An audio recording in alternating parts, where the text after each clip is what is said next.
What if I told you that the thing you fear, resist, or even despise might actually be holding your reality together? That every tribe, every institution, every family, every mind needs an enemy to survive? What if the cracks in your life, the constant feeling of tension, the cycles of struggle you can't explain, are not accidents, but secret rituals you subconsciously crave? The hidden psychological problem. Let's drop the comforting illusions for a moment. The dark, unspoken truth. Humans are addicted to opposition. We need conflict like oxygen. The desire for an enemy isn't a flaw of the mind. It's a feature wired into us as deeply as thirst or hunger. No matter the time, place, or cause, every system, every ideology eventually stumbles onto the same formula. To truly matter, you must define what you are not. Otherwise, your identity dissolves. If you think you're above this, consider why your nervous system reacts faster to insults than to compliments. Why you remember grievances longer than apologies. Why you can list the betrayals but forget the everyday acts of care. Your mind holds on to wounds, not just for defense, but because they are your compass. It's why political parties need rivals, religions create heretics, companies birth competitors. Look closer. Even your group of friends develops inside jokes at someone's expense. Workplaces bond over mutual complaints, and families find unity in antagonizing an outsider. The enemy, real or imagined, makes everyone feel they belong. Remove the enemy, and the structure weakens. A hidden emptiness seeps in, a sense of identity famine. You don't know who you are until you have something to resist. Why people fall into it? Why do we do this, generation after generation? Because clarity is painful, but conflict is intoxicating. Without an enemy, the mind drifts. It loses its sharp edges. It questions everything, including itself. And nothing is scarier to the psyche than facing its own emptiness. So we reach for opposition the way a drowning person clings to driftwood. Enemies externalize anxiety. They give our doubts a face. They create a story where victory is still possible, meaning is still attainable. And over time, it becomes a psychological high. Outrage is stimulating. Fear makes life vivid. Status, under threat, forces action. The enemy justifies your existence. The machinery runs deep. It's why we invent villains in our personal lives, bosses, ex-partners, the people we love to hate online. Each one lets us offload responsibility for our pain. It's not me, it's them. My failure isn't a signal to change. It's proof I'm on the right side of history. This is why purges, witch hunts, and cancel cultures keep coming back. They offer relief from the most unbearable thought. Maybe there is no enemy, only a terrifying blank slate. So, we project our darkness outward. What it reveals about human nature. This isn't just a societal defect. It's a mirror held up to our secret hearts. The need for an enemy reveals a desperate hunger for certainty. Defining yourself against opposition feels easier and safer than defining yourself through unsteady growth. Tribalism is instinctive. Ambiguity is terrifying. The paradox, the enemy both imprisons and liberates us. With them, we know who we are.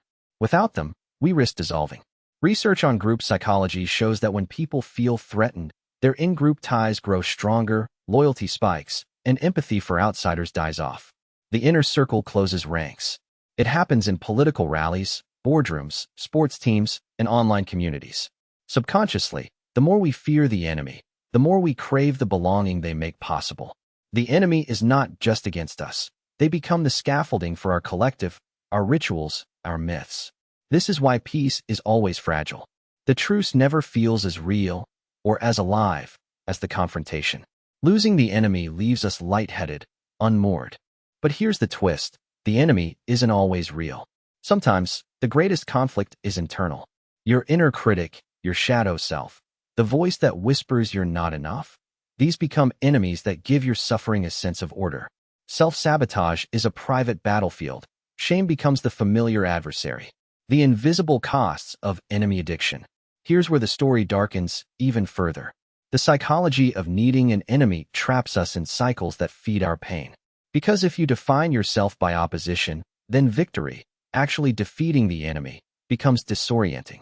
Olympic gold medalists crash into depression after winning. Revolutionaries feel lost after the struggle ends. When you've poured all your identity into resistance, existence afterwards feels hollow. This is why movements fracture after achieving their goals, why siblings start rivalries when family conflicts calm, Why people sabotage relationships just as things are getting stable. On a societal level, it's a cycle of scapegoating and replacement. Old enemies fade, new ones must be found. The void left behind is unbearable, so we fill it with new conflict, new outrage, new divisions. Our brains, wired to seek stimulation and meaning, find emptiness intolerable. Even peace can feel like betrayal if struggle is your comfort zone. And on a personal level, the cost is even more corrosive. By orienting around opposition, you blind yourself to nuance. You neglect your own flaws. You make it impossible to grow because every discomfort is blamed on the foe outside, not the fragmenting within. Self-deception deepens, and the parts of you that need healing morph into projected antagonists. You build a fortress, safe, but isolated. The uncomfortable truth. The ugly, uncomfortable truth. Enemy addiction isn't a bug. It's a hidden engine driving civilization and sabotaging our peace. Our sense of self is fragile, stitched together from struggle. The more ambiguous the world becomes, the stronger our craving for clear opposition. Progress, for the human animal, is not a straight line toward unity. It's a circle, a ritual of conflict, belonging, and self-discovery through external threat. The real enemy is not the one outside, but the psychic void inside that refuses to be addressed. As long as we're terrified of who we'd be without opposition, we will invent enemies where there are none. Our biggest battles, in the end, are fought not in the streets or online, but in the silent, crumbling monuments of our own identity. To need an enemy is to reveal the secret.